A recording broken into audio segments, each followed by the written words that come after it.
굳이 선사는 사람들에게 선을 설명할 때마다 손가락 하나를 세워 보였다. 그런데 한 어린 사미승이 스승이 없을 때마다, 스승의 흉내를 내어 사람들이 그에게 물어올 때마다 똑같이 손가락을 세워 보였다. 굳이 선사는 이 사실을 전해 듣고 그 사미승을 불렀다. 선사는 선에 대해 사미승에게 묻자 그 사미승은 또 손가락을 세웠다. 선사는 얼른 칼로 손가락을 잘라서 던져버렸다. 그러자 사미승은 울면서 달아났다. 그때 선사가 소리쳤다. 멈춰라. 사미승은 걸음을 멈추고 돌아보았다. 그는 눈물이 뒤범벅된 채로 스승을 쳐다보았다. 굳이 선사는 순간 그의 손가락을 세워 보였다. 사미승도 따라서 손가락을 세웠지만 자신에게는 손가락이 없다는 것을 알고는 절을 했다. 그 순간 사미승은 깨달음을 얻었다. 이 선의 일화는 매우 이상한 이야기이다. 그대는 이 이야기를 오해할 가능성이 매우 많다. 깨달은 사람의 행동을 이해하는 것은 가장 어려운 일이다. 그대는 자신의 가치관을 갖고 있다. 그리고 항상 그 가치관을 통해서 사물을 바라본다. 깨달은 사람은 전적으로 다른 차원에 있다. 그는 어떤 가치관도 갖고 있지 않다. 그는 어떤 판단 기준이나 도덕성도 갖지 않고 살아간다. 그는 어떤 에고도 갖고 있지 않다. 모든 가치관은 에고에 속한 것이기 때문이다. 그는 자신의 인생에 어떤 계획도 세우지 않는다. 그의 삶은 흘러가는 횡구름이다. 그는 가야 할 곳이 정해져 있지 않으며 성취해야 할 과제도 없다. 그에게는 선한 것도 없고 악한 것도 없다. 그는 신도 모르고 악마도 알지 못한다. 그는 오직 자신의 삶만을 알 뿐이다. 그리고 전체성 속에서 사는 그의 삶은 아름답다. 신조차도 아름답지 않다. 그것은 부분이기 때문이다. 신은 전체가 아니다. 악마도 마찬가지로 추하다. 그것 역시 전체가 아니다. 신은 살아 숨쉬지 못한다. 악마 역시 죽은 것이다. 삶은 양극 사이에 굽이치는 흐름이다. 삶은 하나의 극으로만 존재할 수 없다. 그것은 양둑 사이로 흐르는 강물과 같다. 깨달은 사람은 이것을 안다. 그는 어떤 것에 반대를 하거나 찬성하지 않는다. 그는 어떤 판단도 하지 않고 순간순간을 산다. 그에게는 어떤 부분을 선택하는 것이 매우 어렵다. 깨달은 사람이 약간 미친 사람처럼 보이는 것도 그런 이유이다. 그대는 먼저 이런 사실을 이해해야 한다. 그대의 가치관과 편견으로 깨달은 사람을 평가하지 말라. 한 위대한 화가가 의사인 친구를 방문한 적이 있었다. 그는 방금 끝낸 그림을 가지고 갔는데 그것이 자신이 그린 그림 중에 가장 훌륭한 것이라고 생각했다. 자연히 그는 자기 친구에게 그 그림이 어떤지를 물었다. 의사인 친구는 10분가량 그림을 자세히 살펴보았다. 화가는 친구의 신중한 자세에 고마움을 느끼면서 말했다. 뭐 잘못된 것이 있는가? 이 그림을 어떻게 생각하는가? 의사가 말했다. 이 그림은 내가 보기에 정신분열증에서 나온 것 같다. 이런 일은 누구에게나 일어난다. 의사는 자신의 관점에서 그림을 감상한 것이다. 그는 자신의 고정관념을 벗어나서는 어떤 것도 볼 수 없다. 그는 자신의 습관대로 그림을 분석했다. 그러나 그림을 감상하는 데는 어떤 분석도 필요 없다. 그는 그 그림의 아름다움은 모두 놓쳐버리고 그것이 정신분열증에서 나온 것으로 진단한 것이다. 두 번째로, 깨달은 사람은 자신의 중심에서 행동한다. 그러나 그대는 항상 주변에서만 맴돌고 있다. 그대는 중심으로 들어가지 못한다. 표면에서만 겉돌고 있다. 그대에게는 주변이 가장 중요한 것이다. 그대는 자신의 육체를 살리기 위해서 영혼을 죽이고 있다. 그러나 깨달은 사람은 자신의 육체는 죽도록 내버려두지만 영혼은 죽이지 않는다. 그는 언제라도 육체의 죽음을 맞이할 준비가 되어 있다. 그것은 그에게 큰 문제가 아니다. 그러나 그의 중심, 존재의 핵심은 절대로 잃지 않는다. 깨달은 사람에게 있어서 그의 육체란 단지 하나의 수단에 불과하다. 그래서 만약 그것이 필요하다면 그는 그대에게 이렇게 말할 것이다. 육체를 떠나라. 그러나 그대의 내면으로부터는 떠나지 말라. 이것이 바로 금욕주의자와 고행자들이 생겨나는 이유다. 중심이 주변을 위해 희생되는 것이 아니라 주변이 중심을 위해서 희생되어져야 한다. 머리가 잘리는 일이 필요하다면, 그것이 그대의 깨달음에 도움이 된다면, 그대의 머리가 떨어지는 순간, 그대의 에고도 함께 떨어질 것이다. 깨달은 사람은 그대에게 이렇게 말한다. 머리를 잘라서 던져버려라. 그대의 머리가 에고를 돕고 있다면, 머리를 갖고 다니지 말라. 그렇다고 해서 그대가 잃는 것은 아무것도 없다. 이 말은 그대가 명심해야 할 것이다.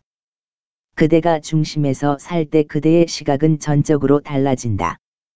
그때는 아무도 죽지 않으며 죽을 수도 없다. 죽음이란 불가능한 것이다.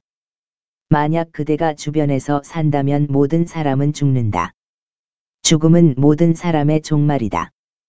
영원한 생명은 어디에도 존재하지 않는다. 바가바드 기티에서 크리슈나가 아르주나에게 말한 것은 삶의 중심에서 한 이야기이다. 아르주나는 주변에서 살았다. 그는 육체만 알았고 영혼에 대한 것은 아무것도 몰랐다. 크리슈나는 그에게 이렇게 말했다. 그들이 그대의 형제이며 친척이라고 해서 그들의 육체에 집착하지 말라. 그들은 수없이 죽어왔고 앞으로도 수없이 죽을 것이다. 죽음은 몸을 바꾸는 것에 지나지 않는다. 그것은 마치 사람이 낡은 옷을 벗고 새 옷을 입으며 옛 집을 떠나서 새 집으로 들어가는 것과 같다. 이 육체는 아무것도 아니다. 그러므로 아르주나여, 그것으로 괴로워하지 말라. 그들의 내면을 들여다보라. 그러나 자신의 내면도 보지 못하는 아르주나가 어떻게 다른 사람의 내면을 볼 수 있겠는가? 이 점을 명심하라. 고지선사는 크리슈나와 같다. 그는 중심에서 살았고 중심을 따라 행동했다. 이 사건은 주변에서 사는 제자에게 일어난 사건이다. 한편 구지는 그대의 손가락을 자르지 않을 것이다.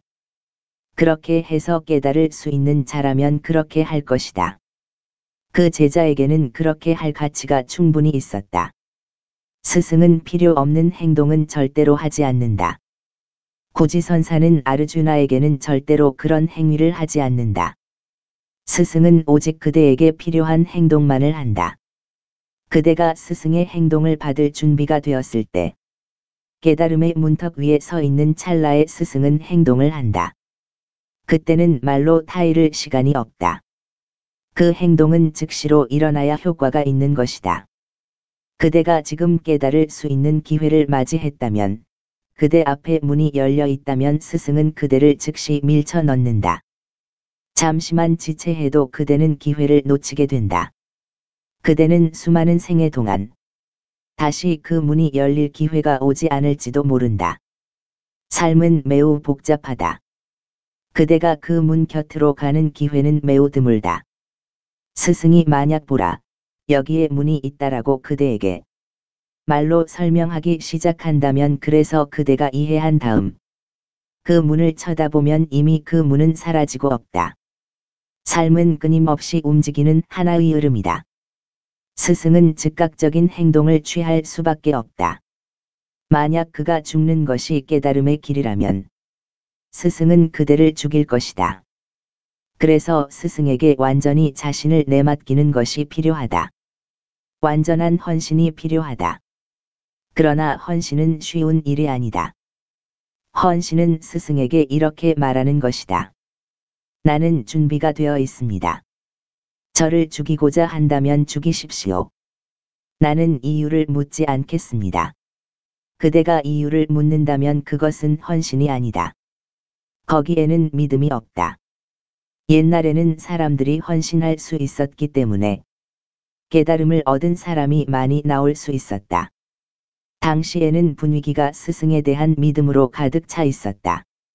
믿음을 가진 사람을 만나지 않고는 길을 갈 수 없을 정도였다. 믿음을 가진 사람을 만나는 순간 그대는 질투심을 느낄 것이다. 그는 그만큼 아름다운 사람이기 때문이다. 그러나 요즘은 그런 믿음을 가진 사람을 만나기가 쉽지 않다. 그 아름다움은 이미 사라진 유물이 되고 말았다. 그대는 회의론자나 냉소적인 사람들 밖에 만날 수가 없다. 그대 역시도 점점 의심만 갖게 된다. 모든 과학적 조사 방법이 의심에서 출발하고 있다. 세상의 조류가 그러니 그대도 세상을 따를 수밖에 없다. 지금 종교는 완전히 반대 방향으로 가고 있다. 우선 그대가 해야 할 일은 믿음을 되찾는 것이다. 마음속 깊이 신뢰하는 것이 필요하다. 구지의 제자가 스승을 신뢰했기 때문에 그런 일을 통해 깨달음을 얻을 수 있었다. 이제 이 이상한 이야기 속으로 우리는 들어갈 것이다. 그리고 그 각각의 구절들은 모두 다 정말 중요한 의미들을 포함하고 있다. 고지선사는 사람들에게 선을 설명할 때마다 손가락 하나를 세워 보였다. 스승은 불필요한 이야기는 결코 하지 않는다. 손가락을 세우는 일조차도 말이다. 그래서 스승에게는 불필요한 것들이 모두 사라진다. 거기에는 오직 본질적인 것들만 남는다. 그가 동작을 할 때는 거기에 뜻이 담겨 있다. 만약 그것이 단순한 동작일 뿐이라면 그것은 무지의 결과다. 그것이 본질적인 것이 아니라면 거기에 무지가 붙어 있다. 그대가 본질적이지 않은 행동을 한다면 그것을 당장 멈추어도 잃어버릴 것은 아무것도 없다. 그대의 삶을 한번 보라. 그대가 무엇을 하고 있든지 그것을 멈춘다면 잃어버릴 것이 무엇인가? 그것을 통해서 그대는 아무것도 얻지 못한다. 그대는 사소한 일들에 아침부터 저녁까지 매여 있다. 그 결과 그대는 지치게 되고 잠을 자야 한다. 아침에 다시 일어나면 똑같은 비본질적인 것에 또 몰두한다. 그것들은 서로 꼬리를 물고 연결되어 있다. 그러나 그대는 자신의 삶이 이런 사소한 것들에 매여 있다는 사실을 알려고 하지 않는다. 그대는 오히려 그것을 알게 될까봐 두려워한다. 그대는 항상 그 사실에 대해서 등을 돌리고 있다. 그렇지 않으면 그대는 내가 도대체 무엇을 하고 있는가? 라고 말하며 매우 실망하게 되기 때문이다. 그리고 만약 그대가 하고 있는 모든 것이 절대적으로 쓸데없는 것들이라는 사실을 알게 될 때 그대의 에고는 몹시 상한다. 에고는 그대가 어떤 중요한 일을 하고 있다고 생각할 때 살맛이 난다. 그래서 그대는 사소한 것에 중요한 의미를 부여한다. 그대는 자신이 국가나 가족 혹은 인류에 대한 책임을 지고 있다고 생각한다. 마치 그대 없이는 그 모두가 존재할 수 없는 것처럼 말이다. 그러나 그대가 하는 일은 무엇이든지 모두 사소한 것들이다. 무지 속에서는 모든 것이 비본질적이다. 그대가 무엇을 하든지, 그대가 명상을 하고 기도를 하며 절이나 교회에 가든지 그 모든 것들이 다 사소한 것들이다. 그대가 기도를 할 때조차 그대가 신문을 읽는 것보다 더 깊은 것은 하나도 없다. 기도가 문제가 아니다. 그대가 문제이다. 만약 그대가 깊이를 갖고 있다면 그때는 그대가 어디에 가든지 무엇을 하든지 그 모든 행동이 깊어진다. 그대에게 깊이가 없다면 그대가 사원에 가더라도 그것은 아무 차이도 없다. 그대는 호텔에 가는 것과 절에 가는 것이 똑같다. 어린아이에게 보석으로 만들어진 장난감을 줘보라. 아이는 다른 장난감과 똑같이 여길 것이다. 아이들은 그것이 값비싼 것인지 모른다. 당분간은 그것을 갖고 놀지만 실증이 나면 구석에다 던져 버릴 것이다. 그대의 깊이는 그대 행동의 깊이로 나타날 것이다. 깨달은 스승이 그의 손가락을 들어올릴 때 그것은 매우 의미 깊은 행동이다. 사람들이 구지선사에게 선에 대해서 질문할 때마다 그는 손가락을 세워 보였다. 왜인가? 그는 질문에 대답한 것이다. 그는 선에 대해 설명하고 있었다. 그대가 종교에 대해서 무슨 질문을 하든지 세워진 손가락 하나가 바로 그 대답이다. 그대의 모든 문제는 그대가 하나가 안 되었기 때문에 일어난다. 그대의 모든 문제는 그대가 분열되어 있기 때문에 일어난다. 그대가 혼란 속에 있을 때, 조화 속에 있지 못할 때 문제가 일어난다. 선이 무엇인가? 요가가 무엇이며 명상이 무엇인가? 그것은 바로 하나가 되는 것이다. 요가라는 말 자체가 하나로 묶는다란 뜻이다. 그래서 구지선사가 선에 대해서 설명할 때는 먼저 손가락을 세워 보였다. 그리고 나서 그의 설명은 2차적인 것이었다. 그는 선이 무엇인가를 먼저 몸으로서 보여주었다. 그리고 이것이 깨달은 사람의 생활 방식이다. 그는 말만 할 뿐 아니라 몸으로도 보여준다. 그의 존재, 그의 동작, 그의 움직임이 모두 진리가 무엇임을 나타내고 있는 것이다. 그대가 진리를 볼 수 있는 눈이 없을 때, 그대는 할 수 없이 설명을 들을 수밖에 없다. 그때는 말을 통할 수밖에 없는 것이다. 그러나 그대가 눈으로 볼 수 있다면 그때는 말이 필요 없다. 굳이 설명이 필요 없다. 그것은 생략될 수 있다. 그러나 손가락을 세우는 것은 생략될 수 없다. 그것은 원초적인 것이다. 그것이 진짜 해답이다. 진리를 아는 자들은 이 세상 어디서든지 손가락 하나를 세워 보일 것이다. 그들은 하나됨을 이야기하고 있으며 그대는 분열 속에 살아가고 있다. 그대가 분열 속에 살 때 문제가 발생한다. 그때 그대 속에서는 갈등이 생겨난다. 그대 속에서 원하는 것이 상충된다. 한쪽은 남쪽으로 가고 싶은데 다른 한쪽은 북쪽으로 가고 싶어 한다. 마음의 한쪽은 사랑을 하고 있고 다른 한쪽은 증오를 갖고 있다. 마음의 한쪽은 재산을 모으기 원하고 다른 한쪽은 필요 없다고 말한다. 마음의 한쪽에서는 명상을 하기 원하지만 다른 한쪽은 이렇게 말한다. 왜 쓸데없이 시간을 낭비하는가? 세상을 포기한 젊은이가 히말라야로 들어갔다. 그는 거의 20년 동안 거기서 명상을 했다. 이제 그는 40살이 되었다. 그는 앉아서 명상을 했고 또 했다. 다른 일은 아무것도 하지 않았다. 새나 야생동물들도 점점 그를 두려워하지 않게 되었다. 그는 거기에 있었다. 그리고 매우 평화로워 보였다. 그는 단지 거기에 앉아 있었다. 동물들이 그 옆에 와서 앉아 있었다. 동물들이 먹을 것을 찾으러 갈 때는 새끼들을 그의 옆에다 데려다 놓고 떠났다. 그는 머리카락을 자르지 않아서 매우 길었다. 새들은 그의 머리에 둥지를 틀 정도였다. 20년이 지나가고 그는 그 모든 것에 충분히 만족하고는 이렇게 말했다. 내가 다른 동물들의 새끼들을 돌보아 주면서 왜 여자와 결혼해서 나의 아이들을 돌보아 주면 안 되는가?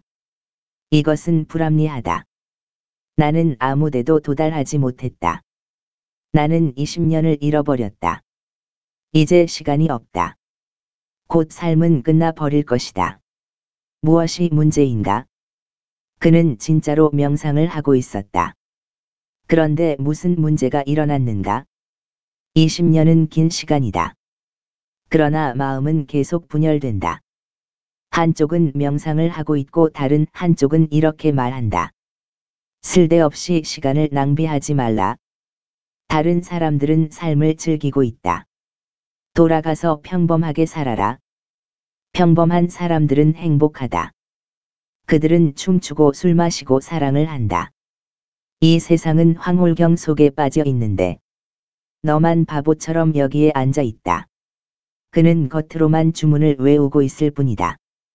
람, 람, 람. 그러나 마음속 깊은 곳에는 이렇게 말한다. 모든 사람이 삶을 즐기고 있는데 너만 바보처럼 여기에 앉아 있다. 너의 삶이 끝나기 전에 어서 일어나라. 표면에서는 람을 계속하지만 깊은 곳에서는 나는 늙어가고 있다가 진짜 많더라이다. 그대의 마음이 분열될 때 그대는 기도할 수 없다. 그때 그대는 명상할 수 없다. 한쪽은 계속하려 하지만 다른 한쪽은 반대하기 때문이다. 그리고 조만간 그 다른 쪽이 이길 것이다. 이 점을 기억하라. 명상에 몰두해 있는 부분은 매 순간 에너지를 쓰고 있는 것이다. 그 대신 비판적인 부분은 어떤 에너지도 잃지 않고 있다. 그래서 그것은 시간이 지날수록 더욱 강력해진다. 그대는 한 여자를 사랑하지만 다른 한쪽은 그 여자를 미워하고 있다. 그대는 이 부분을 감추고 있을 뿐이다. 모든 사람이 다른 쪽 부분을 감추고 있다.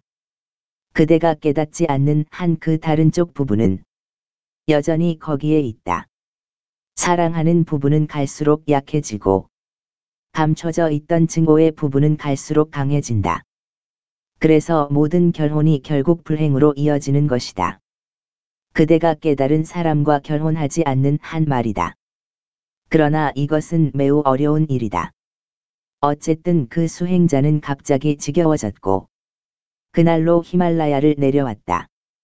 그는 어디서부터 시작할지를 생각해 보았다. 그는 세상에서 살아가는 방식을 완전히 잊어버린 것이다. 그는 너무 오랫동안 산속에 살았던 것이다. 그대가 세상에서 새롭게 시작하기 원한다면 그대는 안내자가 필요할 것이다. 그것은 다른 세상에서 삶을 시작할 때 안내자가 필요한 것과 마찬가지다. 그는 누가 올바른 안내자인지를 깊이 생각해 보았다. 그러다가 옛날의 왕들이 자신의 아들들을 교육시키기 위해서 창녀에게 보냈던 일들을 기억해냈다. 이 세상을 살아가는 데 있어서 창녀보다 더 훌륭한 안내자는 없다. 그녀는 이 세상의 화신이다. 사랑조차 그녀에게는 사업이 되었다. 이것은 세상의 마지막 길이다. 사람조차 하나의 직업이며 상품이다. 그녀는 사랑을 판다. 돈이 사랑보다 더 중요한 것이 되었다. 이것은 세상에서 마지막 길인 것이다. 그리고 이것은 문이 될 수 있다. 그래서 그는 바로 창녀를 찾아갔다. 그때는 저녁이었고 창녀는 왕에게 갈 준비를 하고 있었다. 그녀가 말했다. 당신을 환영합니다만 나는 지금 왕의 초대를 받았어요. 그는 매우 인색하답니다. 그래서 나는 그에게 돈을 많이 받으리라고는 기대하지 않아요. 그러나 누가 알아요? 고두튀라도 때로는 후한 법이니까요. 당신은 나와 함께 가지 않겠어요. 그래서 그 수행자는 창녀를 따라 왕에게 갔다. 그날 밤새도록 창녀는 춤을 추고 노래를 불렀다. 왕은 고요히 앉아 있기만 했다. 그는 그녀에게 아무것도 주지 않았다. 그러다가 동이 트기 직전에 그녀는 피곤함을 느꼈다. 그래서 음악을 연주하는 그녀의 남편을 향해 노래를 불렀다. 그 노래의 가사는 이러했다. 이제 할 수 있는 모든 것을 나는 다 했다. 그녀의 노래는 아무도 이해할 수 없었다. 그것은 하나의 암호였다. 그녀는 말했다. 할 수 있는 것은 다 했다.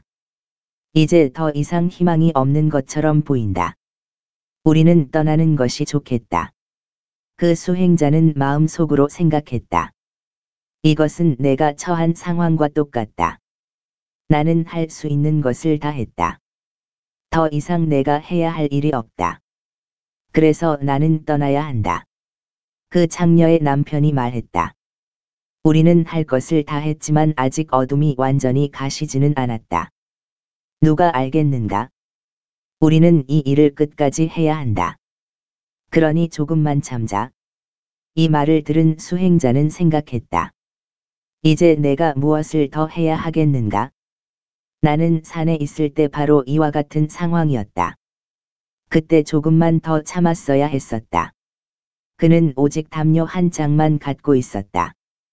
그는 그 담요로 벌거벗은 몸을 가리고 있었던 것이다. 그는 너무 감격한 나머지 담요를 창녀의 발 앞에 던져 버리고 궁전을 뛰어나갔다. 그때 왕이 소리쳤다. 멈춰라. 이것은 관습에 어긋나는 행위다. 그 나라에서는 부자가 참석해 있을 때는 먼저 부자가 적선을 해야 했다. 그러지 않으면 그것은 부자를 모욕하는 행위가 되는 것이었다. 그런데 왕이 있는 앞에서 그 수행자가 먼저 적선을 한 행위가 된 것이다. 그 수행자가 돌아서서 말했다. 내가 관습을 어겼다면 당신은 나를 죽일 수 있소. 그러나 그녀는 나의 생명을 구했소. 그것은 나에게 황홀한 순간이었소. 나는 그녀에게 뭔가를 주었어야 했고 나는 가진 것이 그 담요 밖에는 아무것도 없었소. 나는 당신의 적선을 마냥 기다리고 있을 수는 없었소. 나는 지금 히말라야로 가는 길이오. 그리고 이 여자와 음악을 연주하는 이 남자는 나에게 한 가지 비밀을 알려주었소. 그것은 조금만 더 참으라는 것이요. 그가 그 말을 했을 때 갑자기 깨달음을 얻었다. 그는 이제 히말라야로 가지 않아도 된다. 그저 궁전 계단을 내려올 뿐이었다. 그는 이제 깨달은 사람이 된 것이다. 무슨 일이 일어났는가? 처음에는 두 개로 나뉘어졌던 것이 이제 하나가 되었다. 그것이 바로 인내의 뜻이다. 인내는 그대가 기꺼이 무한함을 기다리겠다는 뜻이다. 거기에는 아직 일어나지 않았다라고 하는 말은 있을 수가 없다. 왜 너는 삶을 낭비하는가? 라고 하는 말도 성립되지 않는다. 그대는 무한성을 기다리고 있는 것이다. 낭비될 것은 아무것도 없다. 그대가 영원한 것을, 무한한 것을 기다린다면 그때는 반대편 것을 말할 수 없다. 하나가 되는 것만이 필요하다. 그때는 반대편 것과 갈등하지 않는다. 고지선사가 선에 대해 설명하기 전에 먼저 손가락 하나를 세워 보이는 것도 바로 그런 뜻이다. 만약 그대가 무한한 인내력이 있다면 그대는 하나가 될 것이다. 만약 그대가 전적으로 헌신한다면 역시 그대는 하나가 될 것이다. 그대의 명상 속에서 아무런 생각도 남아있지 않으면 그대는 하나가 될 것이다. 그대가 신에게 기도할 때 그 기도가 너무나 강렬해서 기도하는 사람이 사라지고 기도만이 남아있을 때 그때 그대는 하나가 될 것이다. 그대가 땅을 팔 때 너무 열중해서 땅을 파고 있다는 사실조차 잊어버릴 때, 그래서 더 이상 땅을 파는 자가 존재하지 않을 때 그대는 하나가 된다. 배우가 연기 그 자체가 될 때, 관객이 지켜보는 것 자체가 될 때, 명상하는 자가 명상 자체가 될 때, 그때 모든 마야의 물결은 갑자기 사라진다. 모든 환상이 떨어져 나간다. 그대는 존재의 다른 차원에 있는 것이다. 그대는 드디어 하나가 되었다.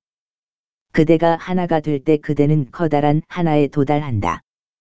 그대가 여러 개로 분리될 때 그대는 세상 속에 남아있다. 세상은 다수이고 신은 하나다.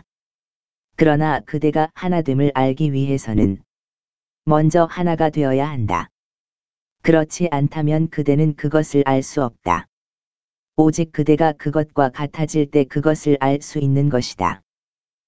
고지선사는 사람들에게 선을 설명할 때마다 손가락 하나를 세워 보였다. 선은 산스크리트어로서 드얀이라고 부른다. 그것은 일본어의 젠이 되었다. 달마대사가 붓다의 가르침을 중국에 전했을 때 드얀은 즈안이 되었다. 그리고 즈안은 한국에서 선으로 말해졌고 일본에서는 젠으로 일컬어졌다. 고지선사가 드얀, 즉 명상에 관해 말할 때 그는 손가락 하나를 세워 보였다. 하나됨이 바로 드얀이다. 하나됨은 그대가 이루어야 할 일의 전부다. 그것 이상은 없다. 그것이 끝이다. 그런데 한 어린 사미승이 스승이 없을 때마다, 스승의 흉내를 내어 사람들이 그에게 물어올 때마다 똑같이 손가락을 세워 보였다. 물론 그는 아주 어렸음에 틀림없다. 오직 아이들만이 흉내를 내기 때문이다. 그대가 성숙할수록 덜 흉내를 낸다. 그대가 덜 성숙할수록 더 많이 흉내낸다. 만약 그대가 여전히 흉내를 내고 있다면 아직 유아기적 심리 상태 속에 있는 것이다. 그대는 아직 덜 성숙한 것이다. 성숙이 무엇인가? 그대가 나에게 이렇게 묻는다면 나는 이렇게 말할 것이다. 그대는 흉내가 아니라 그대 자신이 되어야 한다는 사실을 깨닫는 것이라고 말이다. 이것이 성숙함이다. 만약 그대가 자신을 들여다보면 이런 성숙함을 찾아보지 못할 것이다. 그대는 다른 사람을 흉내내고 있다. 어떤 사람이 새 차를 샀다. 갑자기 그대는 따라하기 시작한다. 그대도 새 차를 사게 된다. 어떤 사람이 더 큰 집으로 이사한다. 그대도 더 큰 집이 필요하게 된다. 그대는 항상 주위 사람들에게 신경을 쏟고 있다. 그들을 따라하기 위해서 말이다. 그리고 그대가 흉내를 내면 그대는 원숭이가 될 뿐이다. 따라하지 말라. 성숙해져라. 흉내는 그대를 어디로도 이끌어 줄 수 없다. 왜인가? 흉내내는 것은 무엇이고 독창적인 것은 무엇인가? 흉내는 그 생각이 외부로부터 나왔음을 의미한다. 그것은 그대 안에서 일어난 것이 아니다.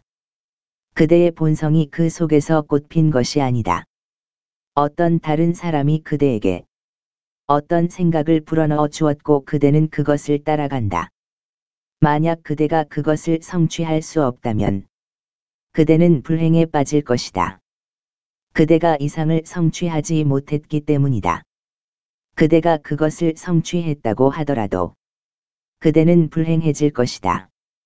그것은 그대의 생각이 아니기 때문이다. 그대는 그것을 원하지 않았다. 왜냐하면 그것은 그대 내면의 존재에서 나온 것이 아니기 때문이다. 이 세상에 그토록 많은 불행이 존재하는 것도 바로 그런 이유이다. 사람들이 서로 흉내내고 있기 때문이다. 그들이 실패한다면 불행해진다. 그들은 성취할 수 없었다고 생각하기 때문이다. 만약 그들이 성공하면 그래도 불행해진다. 이 점을 기억하라. 성공만큼 큰 실패가 없다. 그것이 흉내라면 더더욱 그렇다. 그대는 긴 여행과 시간과 에너지를 소비해가며 그것을 성취했다. 그런데 갑자기 그대는 다음과 같이 생각한다. 이것은 내가 원한 것이 아니었다. 이것은 다른 사람이 원한 것이다. 나는 그 생각을 빌렸을 뿐이다. 생각을 빌리지 말라. 이것은 유치한 행위이다. 그런데 한 어린 사미승이 스승이 없을 때마다 스승의 흉내를 내어 사람들이 그에게 물어올 때마다 똑같이 손가락을 세워 보였다. 그 사미승이 스승의 흉내를 낼 때 사람들은 그것을 즐겼음이 틀림없다. 그들은 웃었고 사미승은 완벽하게 흉내내었다. 그는 똑같은 표정과 똑같은 손가락을 들어 보이면서 같은 길을 보여주려고 했다. 그는 연기를 아주 잘했다. 그대가 아무리 행동을 효과적으로 한다 해도 그대는 여전히 성숙하지 못한 채로 남아있다. 그대 자신에게 진실하라. 만약 그대가 능률적이지 못하다고 해도 자신에게 진실하다면 그 진실이 그대를 궁극의 진리로 인도할 것이다. 다른 어떤 사람의 진리도 그대의 진리는 될 수 없다. 그대는 그대 자신 속에 하나의 씨앗을 갖고 있다. 오직 그 씨앗이 싹틀 때만이 나무가 될 수 있고 그대는 꽃 필 수 있다. 그때 그대는 황홀경을 맛볼 수 있다.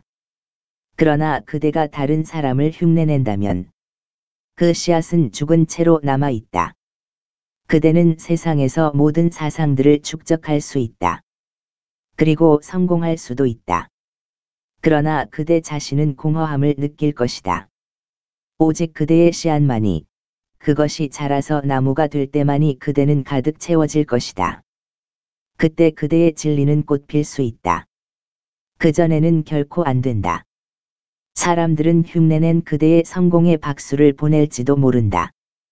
이 사미승도 절에서 스승과 똑같이 흉내를 낼 때마다 박수를 받았을 것이다. 그는 유명해졌음에 틀림없다. 그들은 알지 못했다. 어쨌든 그들은 자살을 하고 있었다. 그대는 사람들이 그대에게 박수를 쳐주면 자살도 할 수 있다. 어떤 배우가 죽었다. 그의 장례식에 수많은 사람들이 몰려들었다. 그의 아내는 가슴을 치며 통곡을 했다. 그리고 그녀가 수천 명의 군중을 보자 이렇게 말했다. 만약 그분이 이것을 알았다면, 이렇게 많은 사람들이 모여들 줄 알았다면 좀 더 일찍 죽었을 텐데. 남들이 그대를 알아준다면 그대는 자살도 할 수 있다. 흉내를 내는 사람들은 항상 박수를 보낸다. 그러나 독창적인 사람들은 진짜 사람들은 결코 흉내내는 것에 박수를 보내지 않는다. 진짜 사람들은 하나의 혁명이다. 그들은 어떤 사람도 흉내내지 않는다. 그들은 이렇게 말한다. 나는 붓다가 되지 않을 것이다. 나는 마하비라나 예수가 되지 않을 것이다. 하나로 충분하다. 예수는 한 명이면 충분하다. 왜 그를 흉내내는가? 두 번째, 예수는 그가 아무리 아름답다 해도 복사품일 뿐이다. 신은 그대에게 왜 예수가 되지 않았느냐고 묻지 않을 것이다. 왜 예수를 따라하는가? 예수는 오히려 그대가 왜 그대 자신이 되지 않는지를 물을 것이다. 나는 한 하시드 신비가에 대한 이야기를 들은 적이 있다. 그는 매우 가난한 사람이었다. 마기드가 그의 이름이었다. 사람들은 그가 누군지를, 어떤 사람인지를 알지 못했다. 그러나 그는 진짜 사람이었다. 그가 죽는 순간 어떤 사람이 말했다. 마기드, 왜 신에게 당신을 모세처럼 만들어 달라고 기도하지 않는가? 마기드가 눈을 뜨고 말했다. 그만, 내가 죽는 동안에는 그런 말을 하지 말라. 신은 나에게 왜 모세가 되지 않았는가? 라고 묻지 않고, 왜 진짜 마기드가 되지 않았는가? 라고 물을 것이다. 다른 사람들은 그 말을 이해할 수가 없었다. 그들에게는 그 말이 모세를 모욕하는 것처럼 보였다. 그러나 그것은 모세를 모욕하는 말이 아니다. 모세는 모세로서 아름답고 마기드는 마기드로서 아름답다. 신은 연꽃을 보고 왜 장미가 되지 않았느냐? 라고 묻지 않는다. 신은 그대가 생각하는 것만큼 바보가 아니다. 그는 장미에게 왜 그대는 꽃을 활짝 피우지 못했는가? 라고 물을 것이다. 그대가 무슨 꽃인가 하는 것은 중요하지 않다. 그대가 자신의 꽃을 피워서 신성의 문을 열었는지 아니면 아직도 닫혀 있는지가 문제이다. 그것이 바로 요점이다. 그대가 스승에게 갈 때마다 하나의 가능성이 거기에 생겨난다. 첫 번째 가능성은 그대가 그를 흉내내기 시작하는 것이다. 이것은 아무런 도움도 되지 않음을 그대는 기억해야 한다. 오히려 그것은 자살 행위나 마찬가지다. 스승을 이해하고 그의 현존을 누려라. 그대가 할 수 있는 한만이 그의 현존을 들이마시라. 그러나 모방꾼은 되지 말라. 가짜가 되지 말라. 고지선사는 이 사실을 전해 듣고 그 사미승을 불렀다. 선사는 선에 대해 사미승에게 묻자. 그 사미승은 또 손가락을 세웠다. 선사는 얼른 칼로 손가락을 잘라서 던져버렸다. 스승이 너무 잔인한 것처럼 보일 것이다. 사실 스승은 잔인하다. 그렇지 않다면 그는 그대에게 아무런 도움도 되지 않는다. 스승은 깊은 자비심을 갖고 있기 때문에 그토록 잔인할 수 있는 것이다. 왜 스승이 제자의 손가락을 잘랐겠는가? 그 사미승에게 잔인하지 않다면, 지독하지 않다면, 그는 그 사미승에게 아무 도움도 되지 않는다. 어떤 강렬한 충격이 필요했다. 그래야만이 그 사미승은 꿈에서 깨어날 수 있는 것이다. 그대는 나의 말을 듣고 있다. 만약 그대가 호기심으로 내 말을 듣는다면 그대 속으로 깊이 들어갈 수 없다. 호기심은 지적인 것일 뿐이다. 그때는 나의 말을 전혀 이해할 수 없게 된다. 그러나 그대가 고통스런 삶 때문에 여기에 오게 되었다면 그 고통 때문에 초월의 길을 이해할 수 있게 된다. 그때 나의 말은 그대 깊숙이 들어간다. 고통이 그대에게 깊이를 준 것이다. 고통 때문에 그대는 존재의 중심으로 들어가게 된 것이다.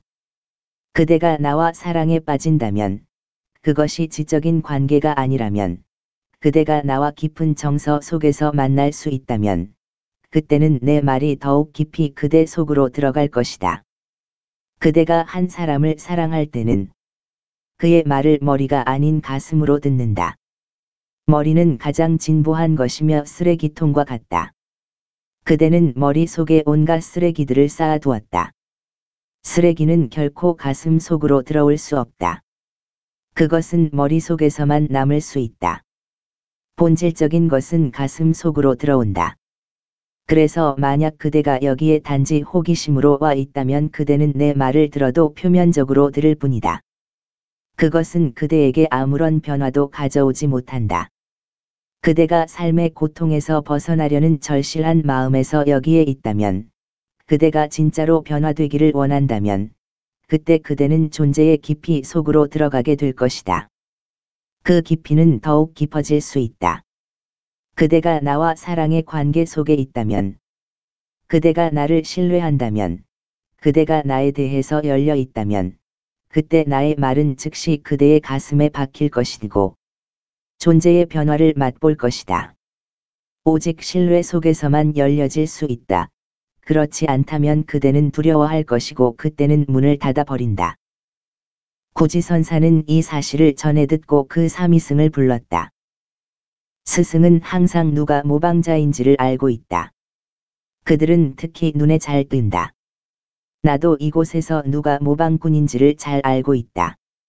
흉내내는 사람들은 다른 사람을 속일 수는 있지만 자신을 속일 수는 없다. 그들은 또한 나를 속일 수 없다. 그들의 말에는 깊이가 없기 때문이다. 사람들은 나에게 와서 내가 한 말과 내 행동을 되풀이한다. 그리고 그들은 나를 속일 수 있다고 믿는다. 그들은 다른 사람은 속일 수 있다. 그러나 그들은 나를 속일 수 없다. 물론 그들의 말이 문제가 되는 것은 아니다.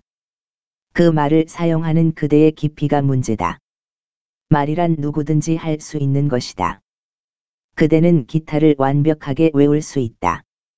그러나 그 말들이 크리슈나에게서 나올 때와는 같지 않다.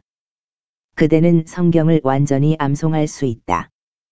그러나 예수가 한 말은 엄청난 에너지가 담겨 있다. 그것은 듣는 사람을 변화시키는 힘이 있다. 그의 말들은 그의 존재 속에서 나왔기 때문이다. 하지만 그 말들을 따라하고 있는 성직자들에게는 그런 힘이 없다. 그들은 예수의 산상수훈을 흉내낼 수 있지만 그것들은 성직자 자신들의 존재 속에서 나온 것이 아니라서 아무런 힘이 없다. 차라리 그대는 그것을 읊어대지 않는 것이 좋다. 그대가 계속 그것을 읊어댄다면 그 말들에 담긴 가치만 잃을 뿐이다. 너무 자주 듣게 되는 말은 곧 식상해 버리고 말기 때문이다. 고지선사는 그 사미승이 자신을 흉내내고 있다는 사실을 진작에 알고 있었다. 선사는 선에 대해 사미승에게 묻자 그 사미승은 또 손가락을 세웠다. 선사는 얼른 칼로 손가락을 잘라서 던져버렸다. 잔인하게 보이는 행동이다. 그러나 구지라는 사람은 아주 자비심이 많은 사람이다. 그런 자비심만이 그대를 잔인하게 만들어줄 수 있다. 물론 그대는 이해하기 어려울 것이다. 자비심이 전혀 없을 때 잔인해진다고만 믿어왔기 때문이다. 그러나 그렇지 않다. 그대는 깨달은 사람을 쉽게 이해할 수 없다. 깨달은 사람이 그대를 향해 자비심을 갖지 않는다면 그는 그대에게 잔인하게 할 수 없다. 못하러 그대에게 그토록 잔인하게 하겠는가? 그가 그대를 걱정하기 때문에 그대를 돕고 싶어서 그대에게 잔인하게 행동하는 것이다. 그리고 그가 칼로 제자의 손가락을 베어 던져 버렸을 때 무슨 일이 일어났는가? 아무도 구지선사가 칼을 감추고 있으리라고는 생각하지 못했다. 그것은 불가능할 뿐만 아니라 도저히 이해가 안 된다. 그 사미승은 충격을 받은 것이 틀림없었다. 그는 스승이 자기에게 그렇게 하리라고는 상상도 하지 못했다. 고지가 제자의 손가락을 잘랐을 때, 그 손가락이 사미승의 손에서 잘려나갔을 때, 그 사미승의 내면에 무슨 일이 일어났는가?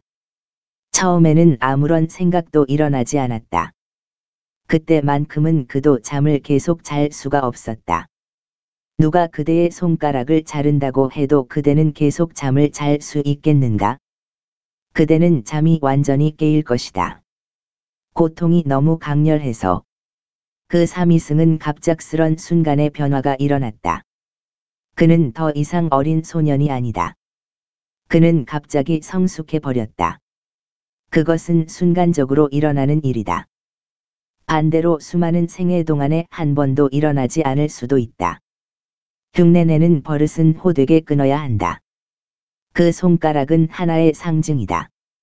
그의 손가락이 잘려나갔을 때 고통은 그로 하여금 존재의 뿌리에까지 이르게 했다. 그것은 미지의 것이며 그대는 그것을 이론으로 설명할 수 없다. 그것을 철학으로 만들 수 없다. 그는 단지 충격을 받았을 뿐이다. 마음은 어떤 식으로도 해석을 내리지 못했다. 그는 처음으로 생각이 개입하지 않은 신선한 눈으로 바라볼 수 있었다. 그 고통은 극심하면서도 갑작스런 것이어서 마음을 거치지 않고 바로 존재의 깊은 부분까지 도달한 것이다. 기억하라.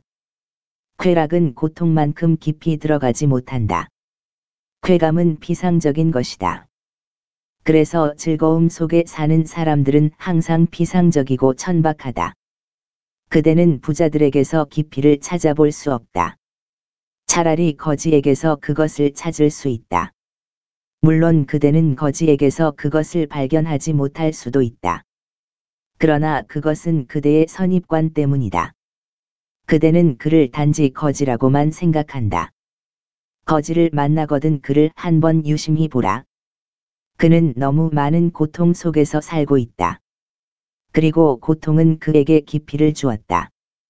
부자는 항상 천박하고 피상적이다. 그는 그저 쾌락 속에서만 살고 있다. 쾌락은 존재 깊숙이 들어가지 못한다. 고통이 너무 갑작스럽고도 극심할 때 마음은 제 기능을 멈춰버린다. 그리고 고통은 바로 가슴을 울린다. 존재의 깊은 곳으로 고통이 들어가는 것이다. 그러자 사미승은 울면서 달아났다. 그때 선사가 소리쳤다. 멈춰라. 내가 그대에게 말하려는 것도 바로 이것이다. 처음에 그대는 고통을 느꼈다. 그리고 나에게서 달아나고 싶었다. 바로 그때 나는 스톱이라고 말한다. 그리고 그 말은 중요한 의미가 있다. 그 말이 바로 그 순간에 떨어질 때 그것은 심오한 작용을 한다. 갑자기 그는 멈추었다. 그 멈춤 속에서 무슨 일이 일어났는가? 거기에는 더 이상 고통이 없다. 만약 그대가 갑자기 멈춘다면 모든 주의력이 그 스톱이라는 소리에 집중된다. 그 순간 몸을 뒤에 남겨놓고 그 말에만 집중한다. 그때 더 이상 육체는 그대를 지배할 수 없다. 손가락은 잘려지고 피는 흐르고 있다. 고통이 거기에 있다. 그러나 스톱이란 말은 그의 모든 집중력을 스승에게로 향하게 한다. 마음이 떠나 있을 때는 고통도 없다. 고통은 몸에 집중되어 있을 때만 존재할 수 있다. 그대가 병이 들었을 때 그대는 침대에 누워 있다. 그리고 무엇을 하는가? 그대는 누워서 계속 병에 대해서 집중하고 있다. 그대는 그것을 키우고 있다. 의사들은 그대가 병들었을 때 침대에 누워서 쉬라고 말한다. 그러면 쉬면서 그대는 무엇을 하는가? 그때 그대는 고통에 대해 집중하게 된다. 고통을 키우고 있는 것이다. 고통은 집중을 통해서 자라난다. 그것은 하나의 만트라가 된다. 그대는 속으로 계속 이렇게 암송한다. 나는 아프다. 나는 아프다. 여기저기가 잘못되었다. 그대는 불평과 더불어 몸 어디가 아픈지를 계속 찾는다. 이것은 고통을 더욱 심하게 하는 것이다. 이런 행위는 병을 더욱 키울지도 모른다. 그대는 병에게 최면이 걸렸다. 그대가 병에 너무 많은 주의를 집중한다면 그대는 최면의 희생물이 되어 버린다. 그대는 계속 불평을 늘어놓고 그것은 결국 악순환이 된다. 한 번은 어떤 중풍병자에 관한 이야기를 들은 적이 있다. 그런 일은 종종 일어나는 일로서 나는 여러 번 들은 적이 있다. 어쨌든 그 중풍병자는 14년 동안 전신마비 증세를 보여서 걷지 못하고 자리에 누워 있었다. 그러던 어느 날 집에 불이 났다. 다른 사람들은 모두 빠져나왔는데 그는 미처 빠져나오지 못했다. 불길이 점점 드세어지자 다급해진 그는 자신이 중풍병자라는 사실을 그만 잊어버렸다. 그는 집 밖으로 뛰어나왔다. 사람들은 달려나오는 그를 보고 놀라서 소리를 질렀다. 잠깐, 당신은 중풍병자다. 그 소리를 들은 그는 그 자리에서 쓰러져 버렸다. 무슨 일이 일어났는가? 집에 불이 났을 때 너무나 다급해진 그는 자신이 움직일 수 없는 중풍병자라는 사실을 깜박 잊어버렸다. 만약 그대가 자신의 병을 잊어버린다면 어떤 약보다도 더 빨리 그 병을 사라지게 할 수 있을 것이다.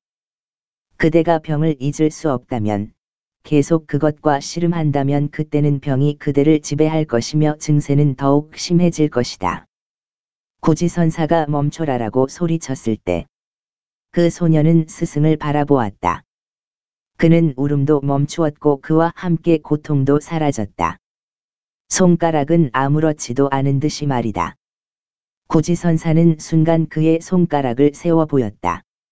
사미승도 따라서 손가락을 세웠지만 자신에게는 손가락이 없다는 것을 알고는 절을 했다. 그 순간 사미승은 깨달음을 얻었다. 강력한 충격 때문에 그 소녀는 완전히 집중해서 깨어 있게 되었다. 스승은 바로 그런 상황을 만들어낸 것이다. 마음은 더 이상 거기에 존재하지 않는다. 고통도 사라진다. 그의 주의력은 마음 밖으로 빠져나간다. 마치 호흡도 멈춰버린 것처럼 말이다. 멈춰라. 는 소리와 함께 호흡마저 멈춘다. 생각도 멈추고 그는 손가락이 잘렸다는 사실도 잊어버린다. 옛날 습관에서 그의 낡은 마음에서 완전히 빠져나왔다. 그때 스승은 손가락을 세워 보였다. 그러자 그 소년도 손가락을 세웠다. 하지만 손가락은 더 이상 거기에 없었다. 그것은 무슨 일이 일어났는지를 그가 완전히 잊어버렸다는 사실을 보여준다. 그 순간에 그는 자신이 더 이상 육체가 아니었다. 그렇지 않다면 손가락이 잘려나간 아픔을 어떻게 잊을 수 있단 말인가? 그는 피를 홀리고 있고 눈물로 온통 범벅이 되어 있었다. 그가 그 자리에서 도망가기 직전에 멈춰라. 는 말은 하나의 기적을 만들어낸 것이다. 고지선사는 순간 그의 손가락을 세워 보였다. 스승이 제자들에게 선을 설명할 때마다 손가락을 들어 보이곤 했다. 그 사미승은 스승 뒤에 서 있다가 스승을 따라서 똑같이 손가락을 들곤 했다. 그것은 하나의 자동기계였다. 육체는 자동기계이다. 그것은 매우 기계적인 것이다.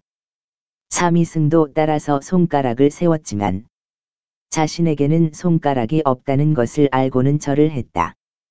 무슨 일이 일어났는가? 왜 그는 고마워하며 절까지 했는가? 그는 처음으로 자신이 육체가 아님을 깨달은 것이다. 그는 하나의 의식이며 깨어 있음이지 육체가 아니었다. 손가락은 거기에 없었지만 고통은 이미 사라졌다. 더 이상 울며 달아날 일도 없었다. 생각은 더 이상 상처에 머물지 않았다. 그는 전혀 그것과 씨름하지 않았다. 그는 이제 육체가 아니다. 그는 육체에 매여 있지도 않았다. 그는 그저 몸 밖에 나와 있었다. 처음으로 그는 자신이 영혼이며 하나의 의식이라는 사실을 깨달은 것이다. 육체는 단지 하나의 집일 뿐이었다. 그대는 육체가 아니다. 물론 그대는 그 안에 있다. 그러나 그대는 육체가 아니다. 그대의 집중력이 강렬해질 때, 그리하여 그대가 깨어 있을 때 그대는 자신이 육체가 아니라는 사실을 깨닫게 된다. 한번 그대가 그것을 깨닫게 되면 죽음 같은 것은 존재하지 않는다는 사실을 알게 된다. 누가 과연 그대의 손가락을 자를 수 있겠는가? 어떻게 그대에게 폭력을 행사할 수 있겠는가? 아무도 그대를 해칠 수 없다. 그가 스승에게 감사의 뜻으로 절을 한 이유도 바로 그것이다. 그는 이렇게 생각한 것이다. 당신은 나에게 존재의 가장 깊은 것을 알게 해준 기회를 만들어 주셨습니다. 그것은 바로 불멸입니다.